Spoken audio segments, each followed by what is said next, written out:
for the supplies that it takes. So like an organic whole wheat bread from like Walmart is about $6, and that's still going to have enrichments in there to keep so that it can sit on a shelf. And like a local equivalent at a farmer's market is probably going to cost $8 to $10. So in the long run, it's a lot more affordable and clearly way more nutritious. Now, our family alone, we've been eating the bread for a year now, and we have had no major illnesses. There's been illness all around us. And our blood, like we had blood work done before we started doing it, and now we've had blood work done, and so many numbers were improved because we've been getting these vitamins that we weren't getting before. And it's so hard to eat all the fruits and vegetables. It's so expensive to get all of the nutrients you need from that. But since the bread, we're getting the sort of bread's kind of become the enemy, right? We hear that. A lot of people have gluten allergies, maybe not celiac, where they actually have an allergy, but it's intolerant. A lot of people can eat this because it's lower in that gluten content and will be fine. I couldn't eat pasta and bread, but now I can eat bread and pasta. So this is a mill. This is an electric mill. So you could get a old school stone one. People still make those. I want one. I'm gonna work on getting them, but this is much easier. So I plug this in.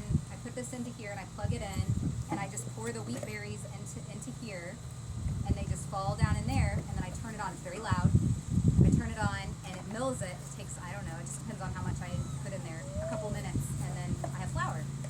And what's great is they say, there's been a lot of studies that the longer you let flour sit, it's just going to start losing its nutrients. So you want to mill, the reason why you want to not buy like homegrown flour or home milled flour from like a store is because if it's been sitting there a long time, it's lost some of its nutrients. So you want to, what I do when I bake, I mill it and then I just immediately start baking with it so it retains all of that nutrients.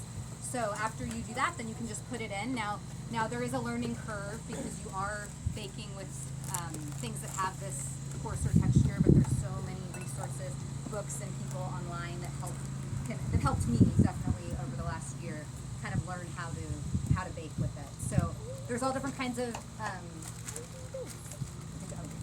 there's all different kinds of berries too. So Colin, pass it around. Okay, so those I think were hard white berries. So we have hard red berries. Those two are great for making bread. Soft white wheat berries are good for making muffins and cookies and cakes. And then I also have spelt, which is also good for baking. It's like a softer berry. A lot of people that have gluten allergies can have spelt. And kamut, which is what I make pasta with. So this is kamut and spelt are both ancient grains. And so you can buy these. Currently, locally, I haven't been able to find. We're still a local place to get berries from. It sells in small scale, like to home people. So I order mine online.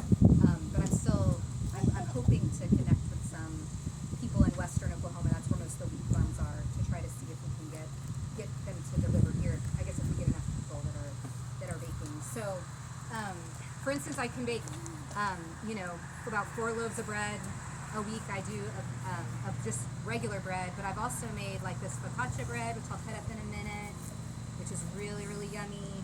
I can bake cookies, so I've got cookies to share too. Breads, like hard breadsticks. We've been trying to use these as like a replacement for like pretzels. Pretzels are really hard to bake. And then I did bring some pasta that I hadn't cooked yet, just so you could see what that looks like and see how it's really just like any other kind of pasta. It's just not made with your all-purpose flour. I also have pita bread that I make like on a stone here as well. You can cut open, it has a hole in it. Made tortillas, just all different kinds of bread. You can make anything from it. Obviously, it's an ancient practice. So, any questions? Yeah, Jim. No, there's no dumb question. How hard would it be to try and maybe grow the berries? Well, I'm talking to Billy about trying to grow it. I have looked up like backyard wheat, and we're going to talk about it. Yeah. Yeah, and I think you can get quite a bit from just a 10 by 10 plot. Really? Quite a bit of it. Yeah.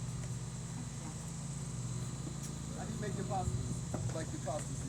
So I for a long time I would cut it out with like a pizza roller. Like I would roll it really thin and I would cut it out. But I recently got a pasta maker, and it's really amazing.